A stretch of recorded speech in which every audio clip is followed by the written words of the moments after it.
अस्सलामुअलैकुम, मैं हुसैन, आप देख रहे हैं नया पाकिस्तान। इस वक्त मैं F8 कचहरी में मौजूद हूँ। आप देख सकते हैं फवाद चौधरी साहब को अभी पेश किया जा रहा है। पुलिस की बारी नफी जहाँ मौजूद है, ये गाड़ी आ चुकी है। फवाद चौधरी साहब को कमरे अदालत में पेश किया जा रहा है।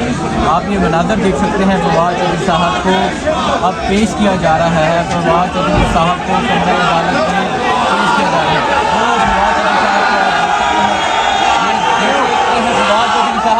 आज भी उनके चेहरे पे मुस्कुराहट है। ये आप देख सकते हैं, ये फवाद चौधरी साहब को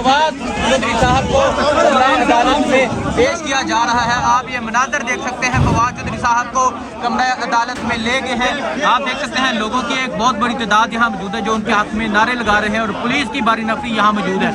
आपने ये मनाज़र देखे, फवाद चौधरी साहब के चेहरे पे आज भी मुस्कुराहट थी। फवाद चौधरी साहब को कमरे अदालत में पेश कर दिया गया है। आपने तमाम मनाज़र देखे। फवाद चौधरी साहब को कमरे अदालत में पेश कर दिया गया है।